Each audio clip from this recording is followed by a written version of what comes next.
جب جنگیں زیادہ ہو جائیں گی اور ہر جگہ سے ظلم بڑھتا جائے گا، یہاں تک کہ عرب میں بھی کوئی اسٹرانگ حکومت نہیں ہوگی. یہ حدیثوں کی روشنی میں اب میں آپ کو بتا رہا ہوں. وہ تو ابھی نظر آ رہی ہے کوئی اسٹرانگ حکومت نہیں، وہ کٹ پتلی ہے. کبھی اس کو امریکہ ہانکتا ہے، کبھی رشیا ہانکتا ہے، کبھی چائنا ہانکتا ہے. تو یہ عرب میں کوئی اسٹرانگ حکومت، مضبوط حکومت نہیں ہوگی. اور مسلمان جب زیادہ قتل ہونے لگیں گے تو سب اکثر ہجرت کر کے مدینے چلے جائیں گے. جو بچے ہوئے ہوں گے وہ مدینہ طیبہ کی طرف ہجرت کر جائیں گے. اور مدینہ طیبہ میں مسلمان رہ رہے ہوں گے، کیونکہ میرے آقا صلی اللہ علیہ وسلم کی حدیث ہے، ان الایمان لا یأزر الی المدینہ کما تأزر الحیۃ الی جحرہا. ایمان جو ہے مدینے سے نکلا ہے اور گھوم پھر کر کے پوری دنیا سے ایمان واپس مدینے میں ویسے ہی آ جائے گا جیسے سانپ اپنے سوراخ میں واپس آتا ہے. ایمان والے سب مدینے پہنچ جائیں گے.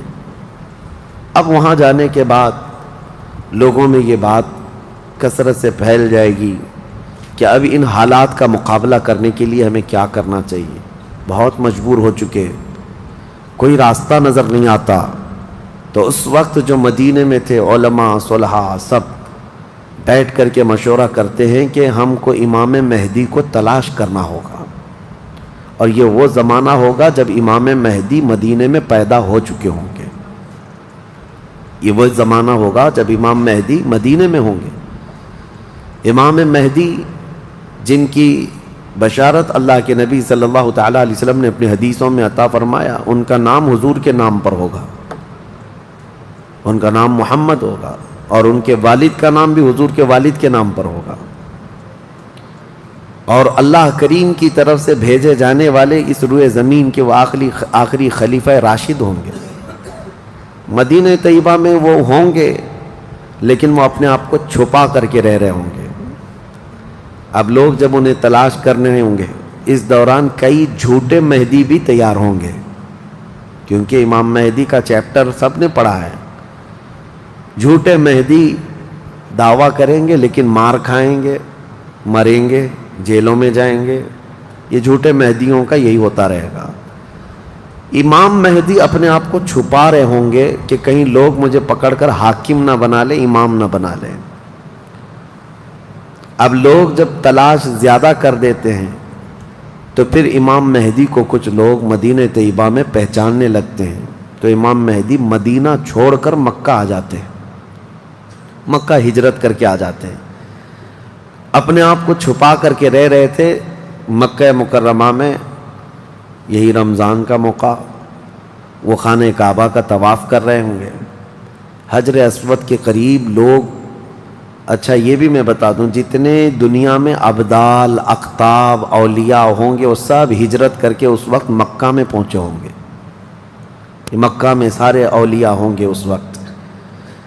اور طواف کے دوران سب لوگ پہچان لیں گے امام مہدی کو اور ان کو پکڑ لیں گے اور ان کا ہاتھ پکڑ کر سارے لوگ کہیں گے اب ہم آپ کے ہاتھ پر بیعت کرتے ہیں، آپ امام برحق ہیں اور آپ ہمارے حاکم ہو جائیں. امام مہدی منع کر رہے ہوتے ہیں، اسی وقت آسمان سے ایک آواز آتی ہے. اس آواز میں خاص یہ کہا جاتا ہے ھذا خلیفۃ اللہ المہدی، یہ اللہ کا خلیفہ مہدی ہے. اس آواز کو سن کر سب ٹوٹ پڑتے ہیں. امام مہدی سب کو بیعت کرتے ہیں، پھر واپس یہی قافلہ لے کر مدینے پہنچتے ہیں روضہ رسول پر. میرے آقا صلی اللہ تعالیٰ علیہ وسلم کی بارگاہ میں جب پہنچتے ہیں تو اہل مدینہ بھی ان کے ہاتھ پر بیعت کرتے ہیں اور ایک پوری فوج تیار ہوتی ہے. یہ انقلاب کا دور ہے. جتنی جنگیں ان کتوں نے کی تھیں، جتنا ظلم رچایا تھا پوری دنیا میں، اب ریورس ہونے کا ٹائم آ جاتا ہے.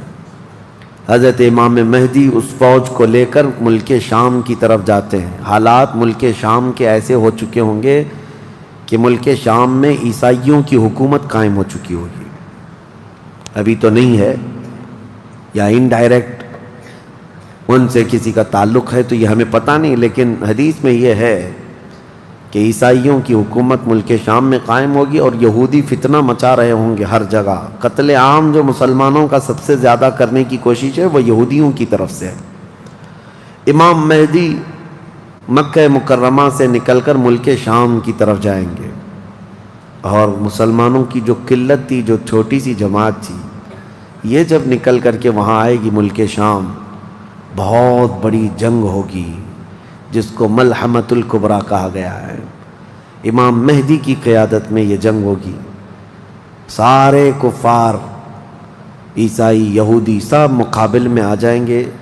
ان کی تعداد جو حدیث میں بتائی گئی ہے وہ 80 جھنڈوں کے نیچے آئیں گے، اور ہر جھنڈے کے نیچے 12,000 لوگ ہوں گے. اور یہ مسلمانوں کی نہیں ہے، یہ کفار و مشرکین کی. تقریباً یہ 9,60,000 کی تعداد بنتی ہے کفار و مشرکین کی. 9,60,000.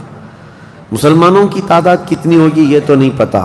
اس کے بعد جنگ جب شروع ہوتی ہے، پہلے دن مسلمانوں کا 1/3 حصہ میدان چھوڑ کر بھاگ جاتا ہے. جو کمزور دل تھے وہ چلے جائیں گے، اور ان کے متعلق کہا گیا ہے کہ یہ ایسے لوگ ہوں گے جن کی توبہ کبھی نہ قبول ہوگی، اور روئے زمین کے سب سے بدترین لوگ ہوں گے. وہ سب سے بدترین لوگ ہوں گے جو میدان چھوڑ کر بھاگ چکے ہوں گے. 1/3. دوسرے دن 1/3 شہید ہو جائیں گے، قتل ہو جائیں گے. تیسرے دن اللہ تعالیٰ اس مومنین کی قلیل جماعت کو فتح مبین عطا فرمائے گا.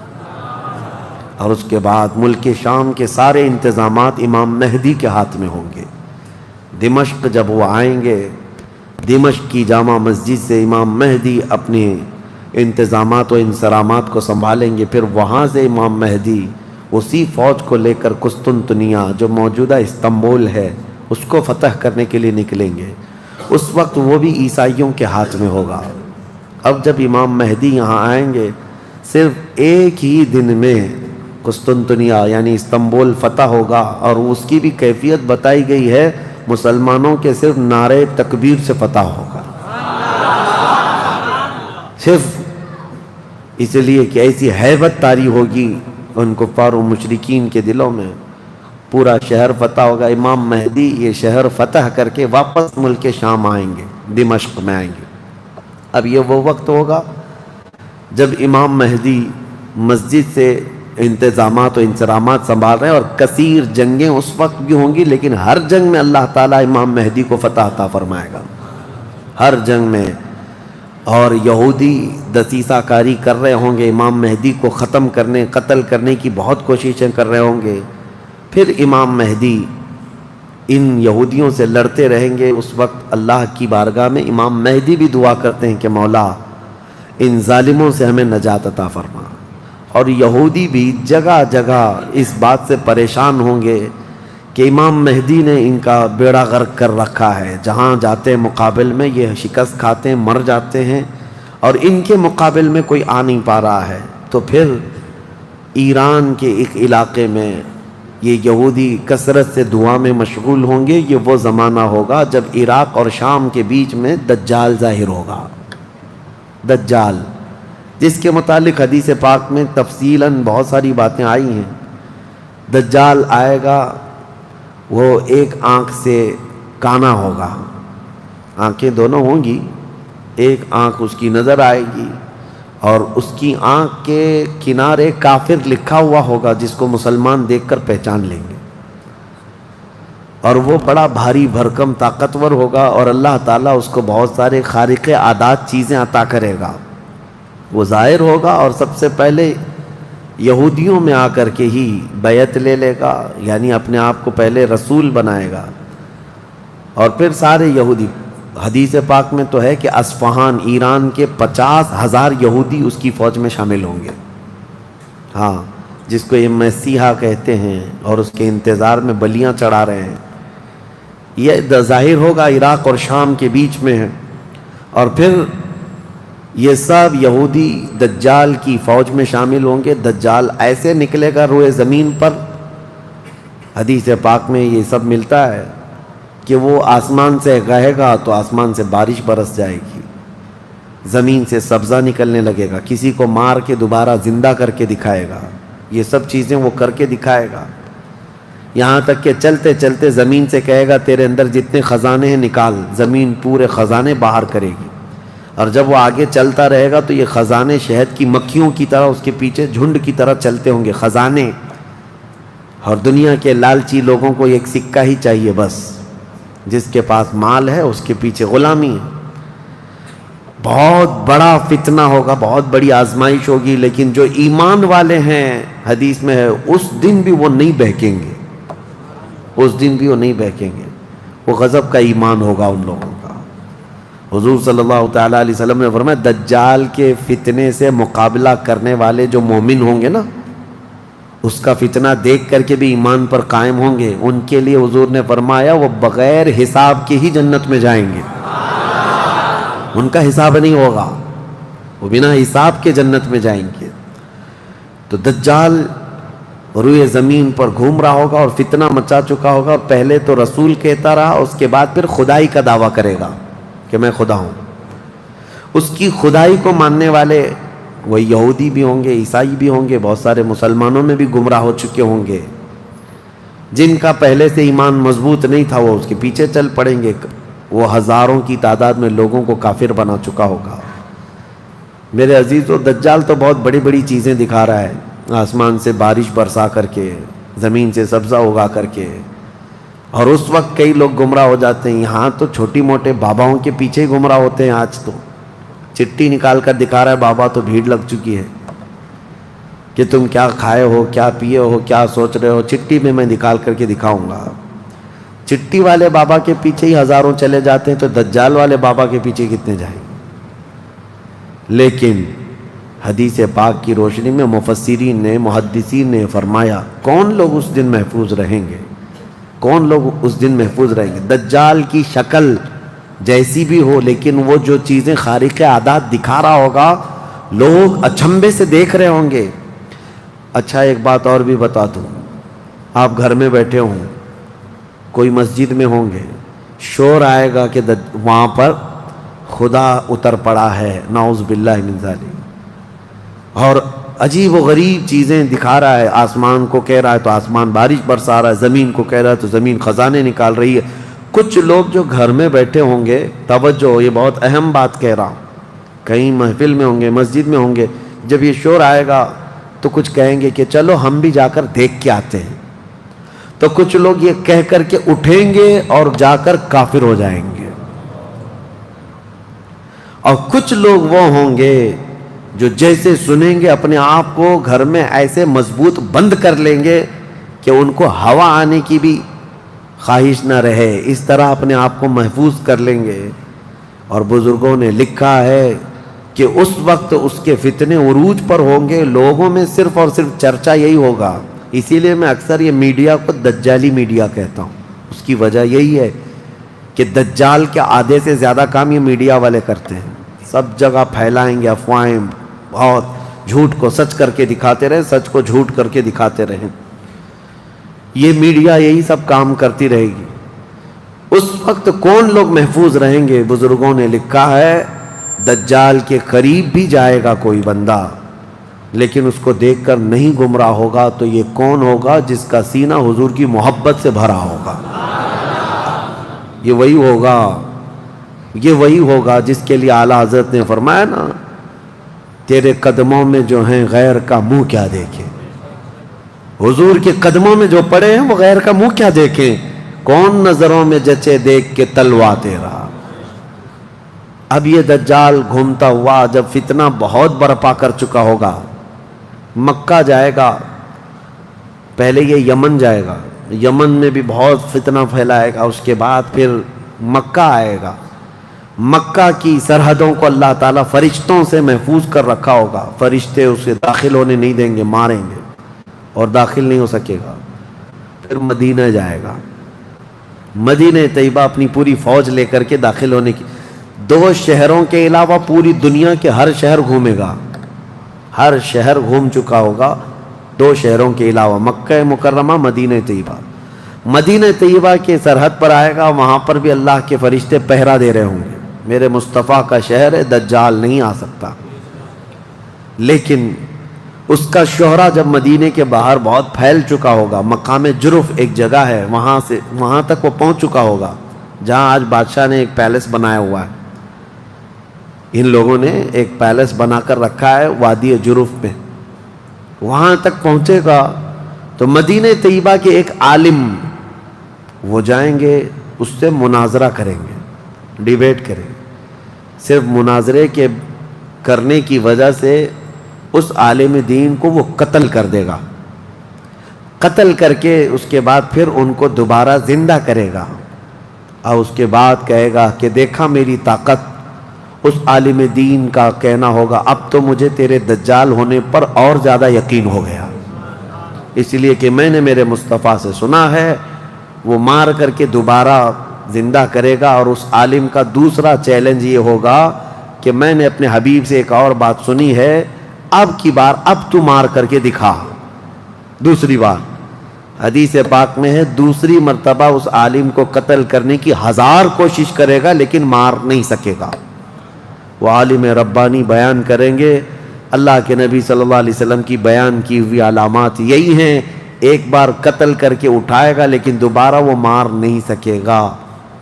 یہ فتنہ پھیلا ہوگا دجال کا، اور یہ گھومتے پھرتے ملک شام پہنچے گا جہاں امام مہدی ہوں گے۔ امام مہدی یہودیوں سے جنگ کرتے کرتے اور دجال کے فتنوں سے فیس کرتے کرتے وہاں پر ہوں گے، ملک شام میں، دمشق میں، دعا کر رہے ہوں گے اللہ ان کے فتنوں سے بچا۔ ایک عصر کی نماز ہوگی، جب امام مہدی نماز کے لیے جا رہے ہوں گے، 2 فرشتوں کے پروں پر ہاتھ رکھتے ہوئے سیدنا عیسیٰ علیہ السلام اتر جائیں گے۔ حضرت عیسیٰ علیہ السلام اب بھی باحیات ہیں آسمانوں پر، اللہ کریم ان کو اتارے گا، وہ آئیں گے۔ حضرت امام مہدی فوراً ہی حضرت عیسیٰ علیہ السلام کو پہچان لیں گے اور آپ کا ہاتھ پکڑ کر کے وہ لائیں گے، اور امامت کے لیے جب وہ آگے بڑھائیں تو عیسیٰ علیہ السلام نماز نہیں پڑھاتے ہیں، امام مہدی سے کہتے ہیں امام آپ ہی ہوں گے، حاکم آپ ہی ہوں گے، منتظم آپ ہی ہوں گے۔ اب عیسیٰ علیہ السلام یہ بیان فرمائیں گے میں تو صرف اور صرف دجال کے قتل کے لیے آیا ہوں۔ اس کے بعد امام مہدی نماز سے فارغ ہو کر اللہ کا شکر بجا لائیں گے، پھر یہ عیسیٰ علیہ السلام کی معیت میں جیسی باہر نکلیں گے، حدیث پاک میں ہے عیسیٰ علیہ السلام کی سانس یا ان کی خوشبو جہاں تک جائے گی دجال اتنا تیز پگھلتا چلا جائے گا، قریب نہیں آ پائے گا۔ اب وہ ادھر ادھر بھاگا پھر رہا ہوگا عیسیٰ علیہ السلام کے خوف سے۔ عیسیٰ علیہ السلام جس وقت آئیں گے وہ سنہرا دور حدیث پاک میں ہے، اب عیسیٰ علیہ السلام صلیب کو توڑ دیں گے کہ یہ عقیدہ ختم کرو، خنزیر کو ماریں گے، جزیہ ختم کریں گے، اور اس کے بعد عیسیٰ علیہ السلام اس ملعون دجال کو بھگاتے بھگاتے مقام لد پر لے جائیں گے جو آج اسرائیل میں ہے، وہاں تک لے کر جائیں گے۔ مقام لد پر عیسیٰ علیہ السلام اس کو اپنے تیر سے ماریں گے، ختم ہو چکا ہوگا۔ دجال کے جتنے ہمراہی تھے ان کو بھی عیسیٰ علیہ السلام ختم کر دیں گے۔ اب جب واپس عیسیٰ علیہ السلام دمشق پہنچیں گے ملک شام، تو حدیث پاک میں پوری روئے زمین پر ایک بھی کافر نہیں ہوگا، جو ہوگا وہ مسلمان ہوگا۔ یہ وہ وقت ہے جس کا وعدہ اللہ نے قرآن میں فرمایا هو الذی ارسل رسولہ بالہدی ودین الحق لیظہرہ علی الدین کلہ، وہی اللہ ہے جس نے اپنے رسول کو ہدایت کے ساتھ بھیجا ہے تاکہ اپنے دین کو ساری دنیا پر غالب کرے۔ اب تک یہ دین پوری دنیا پر نہیں غالب آیا، لیکن وہ دن ہوگا جب عیسیٰ علیہ السلام تشریف لائیں گے روئے زمین پر۔ اسی لیے میں کہتا ہوں وہ دن آئے گا جب ہر گھر سے آواز آئے گی لبیک یا رسول اللہ۔ وہ دن آئے گا، وہ وقت آئے گا، صبر کے بعد، ہر اندھیرے کے بعد صبح ہونا ہے، رات کے بعد اجالا آنا ہے۔ ہاں آج جو حالات ہیں انشاءاللہ العزیز کچھ دیر کی خاموشی ہے، پھر شور آئے گا۔ آج کتوں کا وقت ہے، کل ہمارا دور آئے گا انشاءاللہ العزیز۔ میرے عزیزو، سیدنا عیسیٰ علیہ السلام جب اسے قتل کر چکے ہوں گے اور پھر روئے زمین پر صرف پرچم اسلام لہرا رہا ہوگا، امام مہدی کی عمر 49 سال یا 50 سال کے آس پاس ہوگی، وہ بیت المقدس میں انتقال کر چکے ہوں گے، آپ کی جنازہ کی نماز عیسیٰ علیہ السلام پڑھائیں گے، وہیں دفن ہوں گے، پھر عیسیٰ علیہ السلام مومنین کو لے کر مدینہ طیبہ کا رخ کریں گے۔ جب نبی پاک صلی اللہ علیہ وسلم کے روضے کے پاس عیسیٰ علیہ السلام آئیں گے، عیسیٰ علیہ السلام نکاح بھی فرمائیں گے، آپ کی اولاد بھی ہوں گی، لیکن مدینہ طیبہ میں آپ کا انتقال ہوگا اور میرے آقا کے حجرے میں دفن ہوں گے۔ حضور صلی اللہ علیہ وسلم کا حجرہ روضہ مبارکہ، اس میں ایک جگہ عیسیٰ علیہ السلام کی باقی ہے، سیدنا عیسیٰ علیہ السلام وہاں دفن ہوں گے۔ لیکن ایک بات میں آپ کو بتا دوں، عیسیٰ علیہ السلام اس وقت بھی نبی ہی رہیں گے، ان کا جو منصب نبوت ہے وہ ہے، لیکن شریعت ان کی نہیں چلے گی، میرے مصطفیٰ کی ہوگی، شریعت صرف میرے مصطفیٰ کی ہوگی، اس لیے کہ جس دن میرے آقا پیدا ہوئے اس دن سے لے کر قیامت تک صرف ایک ہی سکہ چلنا ہے، آئی نئی حکومت سکہ نیا چلے گا، عالم میں رنگ بدلا صبح شب ولادت۔ عیسیٰ علیہ السلام کے انتقال کے بعد اب کیا ہوگا؟ اب کیا ہوگا؟ آپ دفن ہو چکے ہوں گے، قیامت قریب آ چکی ہوگی۔ اب اس کے بعد معاملہ یہ ہوگا کہ اللہ تبارک و تعالی قوم یاجوج ماجوج کو پیدا کرے گا۔ ہاں، اس میں بیچ میں ایک روایت یہ بھی ہے کہ عیسیٰ علیہ السلام کو اللہ تبارک و تعالی حکم فرمائے گا کہ میں ایک ایسی قوم بھیج رہا ہوں جو دنیا میں فساد مچائے گی، جو مومنین ہیں ان کو لے کر کوہ طور پر چلے جائیں۔ عیسیٰ علیہ السلام کوہ طور کی طرف مومنین کو لے کر جائیں گے، لیکن اس وقت زمین پر یاجوج ماجوج ایک قوم ہے، یہ دو لوگ نہیں ہیں۔ بہت سارے لوگوں کے ذہن میں ایسی بات آتی، یاجوج ماجوج دو آدمی ہوں گے، دو آدمی نہیں ہے، بہت بڑی فوج ہے، بہت بڑی فوج ہے، اور یہ ابھی موجود ہے، یافس بن نوح کی اولاد میں سے یہ ایک جزیرے میں قید ہے، وہ واللہ عالم، لیکن قرآن میں 16ویں پارے میں اس کا ذکر ہے کہ حضرت سکندر ذوالقرنین نے ایک لوہے کی پگھلا کر کے پہاڑوں کے بیچ دیوار بنا کر ان کو قید کر رکھا، یہ قوم آ نہیں سکتی، لیکن قیامت کے قریب وہ سد سکندری جو باندھی ہوئی دیوار ہے وہ ٹوٹ کر گر جائے گی، یاجوج ماجوج پورے باہر نکل آئیں گے، اور جیسے آئیں گے وہ جس ندی کے کنارے سے گزریں گے پورا پانی پی جائیں گے، وہ جو درخت ملے جو کچھ بھی ہو سب کھا جائیں گے، کچھ بھی نہیں، یہاں تک کہ یہ وہ زمانہ ہوگا حضرت عیسیٰ علیہ السلام ابھی موجود ہوں گے، ان کے انتقال سے پہلے ہی یہ یاجوج ماجوج آئیں گے۔ ایک بیل کا سر جو ہے 100 دینار میں مل رہا ہوگا، 100 سونے کے سکے، اور اس کو بھی لوگ غنیمت سمجھیں گے، اتنی مہنگائی کوئی چیز ہی نہیں مل رہی ہوگی، سب یہ کھا کر چٹ کر چکے ہوں گے۔ پھر عیسیٰ علیہ السلام کی دعا سے ہی اللہ کے نبی عیسیٰ علیہ السلام یہ عرض کریں گے، مولا اس ظالم یاجوج ماجوج سے ہمیں نجات عطا کر۔ اللہ تبارک و تعالیٰ ایک بیماری ان کی گردن میں پیدا کرے گا، وائرس آئے گا ان کو بھی، یاجوج ماجوج کو، واللہ عالم اس وقت کا کون سا کورونا ہوگا، کون سا آئے گا، لیکن اس وائرس سے ایک ہی دن میں وہ پوری فوج مر جائے گی، اور مرنے کی وجہ سے پوری روئے زمین پر اتنی بدبو پھیل جائے گی، تعفن، اٹھانے والا کوئی نہیں ہے ان کی لاشیں۔ تو پھر یہ بھی ملتا ہے روایت میں کہ اللہ تعالیٰ لمبی بڑی گردنوں والے پرندے بھیجے گا، وہ پرندے ان کی لاشیں اٹھا کر کے جنگلوں کی طرف چلے جائیں گے، پھر اللہ تعالیٰ بارش برسائے گا، اتنی تیز بارش برسے گی کہ پوری زمین پاک ہو چکی ہوگی، یاجوج ماجوج کا فتنہ ختم ہوگا، عیسیٰ علیہ السلام کا انتقال ہوگا، پھر اچانک ایک جانور باہر آئے گا جس کو دابۃ الارض کہا گیا ہے، یہ آئے گا، یہ آ کر کے اپنے ایک ہاتھ میں موسیٰ علیہ السلام کا عصا اور ایک ہاتھ میں سلیمان علیہ السلام کی انگوٹھی، یہ دونوں لے کر کے زمین پر گھومتا رہے گا۔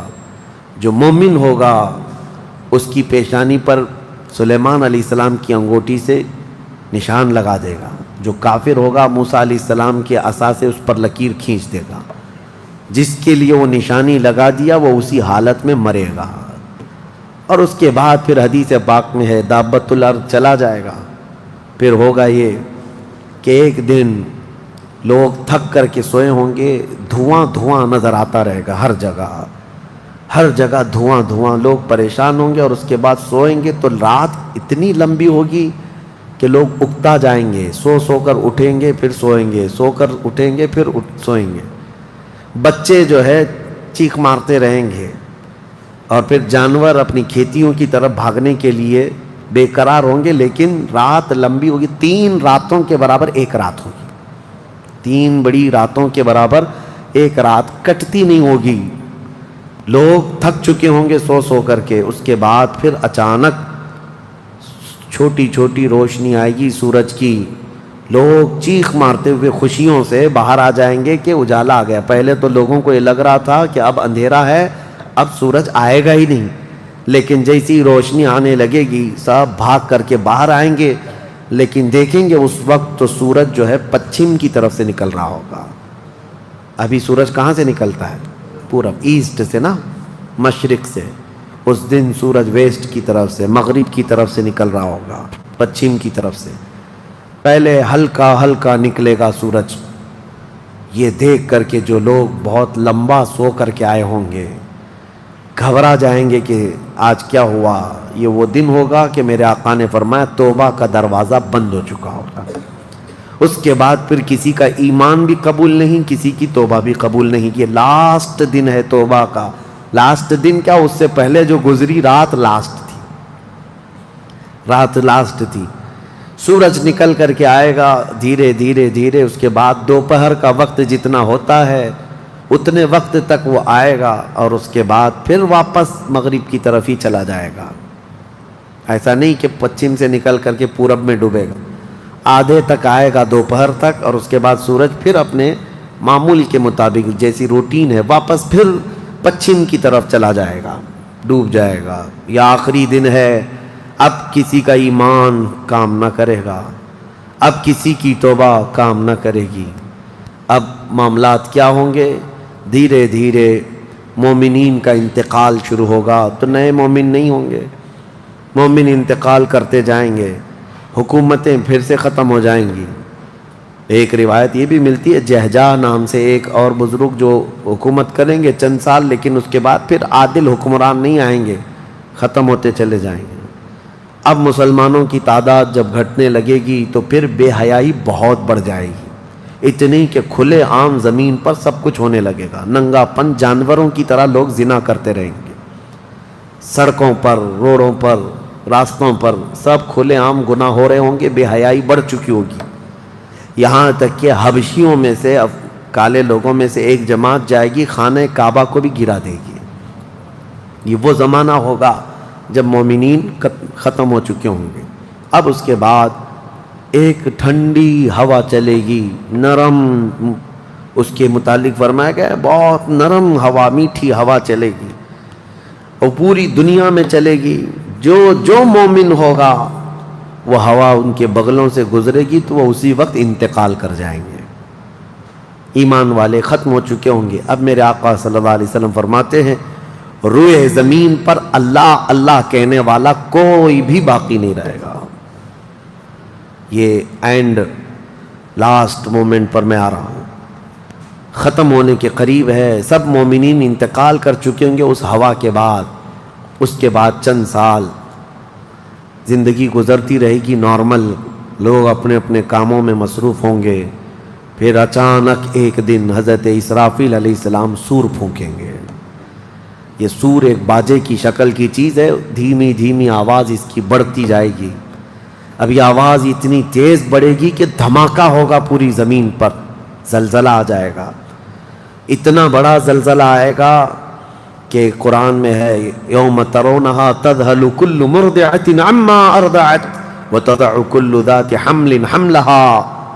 تم اس دن دیکھو گے حمل والی عورتوں کے پیٹ سے بچے باہر آ جائیں گے. ہر آدمی جو دودھ پلانے والی ماں جو ہے بچے کو لے کر بیٹھی ہوگی, اس آواز پر وہ بچے کو اٹھا کر پھینک دے گی. کوئی ماں اپنے بچے کو پھینکے گی؟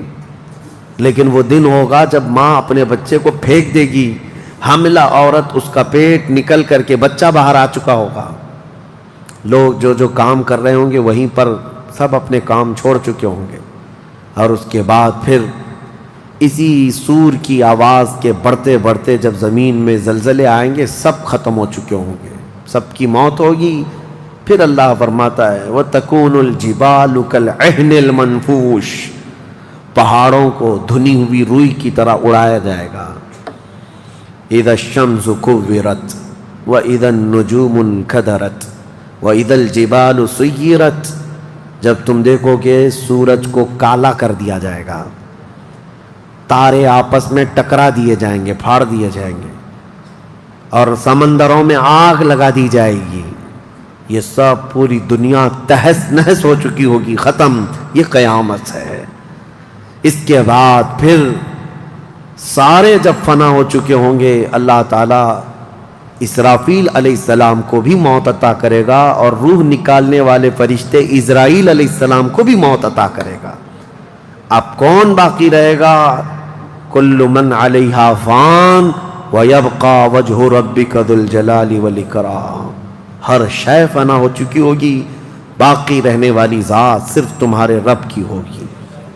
اس کے بعد مولا کریم کو جب منظور ہوگا اسرافیل علیہ السلام کو اٹھائے گا، اور پھر سور پھونکنے کا حکم ہوگا، دوبارہ سور پھونکا جائے گا۔ اب وہ جو منظر ہے وہ ایک الگ دنیا ہے، وہ ایک الگ دنیا ہے، عالم آخرت ہے۔ جب سور پھونکا جائے گا تو آدم علیہ السلام سے لے کر قیامت تک جتنے انسان جنات آئے تھے سب کو اٹھایا جائے گا۔ حدیث پاک میں ہے اب وہ دوسرے سور سے، نفخہ ثانیہ سے سب سے پہلے جو اٹھے گا میرے آقا صلی اللہ علیہ وسلم اپنی قبر سے اٹھیں گے۔ حضور نے فرمایا دوسرے سور کے بعد میں اپنی قبر سے اس طرح اٹھوں گا کہ میرا ایک ہاتھ ابو بکر کے کندھے پر ہوگا، دوسرا ہاتھ عمر فاروق کے کندھے پر ہوگا۔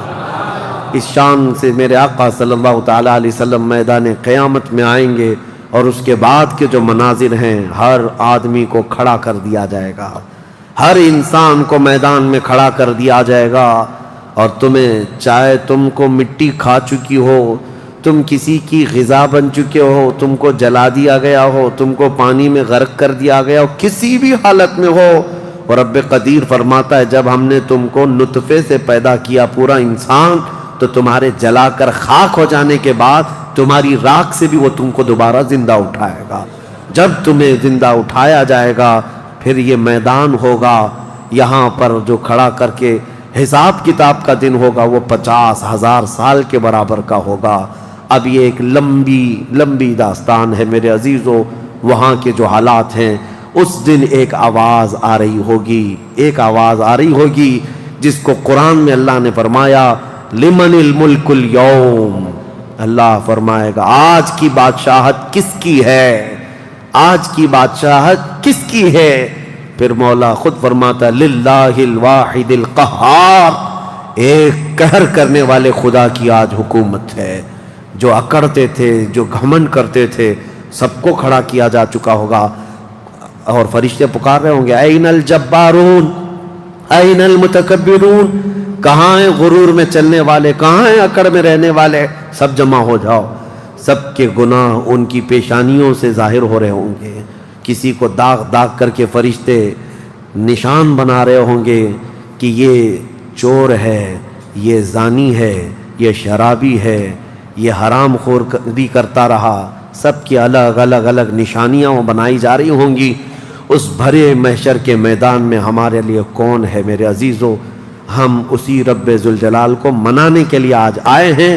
اس تصور کے ساتھ اب ہم کھڑے ہو کر اس کا ذکر کریں گے کہ مولا آج ہم تجھے منا رہے ہیں، تو ہم سب سے صلح فرما لے، کل بھری قیامت کے دن ہمیں ننگا اور ذلیل ہونے سے محفوظ فرما لے، اور قیامت کا دن ہوگا انشاءاللہ العزیز میرا رب اسی ذکر کی مجلس کی برکت سے ہماری بخشش کا اعلان فرمائے گا۔ وہ دن کتنا خوبصورت ہوگا، ذرا تصور کرو کہ اس ذکر کی مجلس کو اللہ تعالیٰ ذریعہ بنائے، اور قیامت کے دن جب سب کھڑے ہوں گے لاکھوں کی تعداد میں، اور تمہارا نام پکارا جا رہا ہوگا فلاں کا بیٹا فلاں کہاں ہے، تم گردن اونچی کر کے دیکھ رہے ہوں گے کیا ہے میرے حساب میں، کیا ہے میرے پلے میں؟ تو فرشتے کہیں گے اللہ کی طرف سے حکم آیا ہے، تیرے لیے جنت ہے، تیرے لیے جنت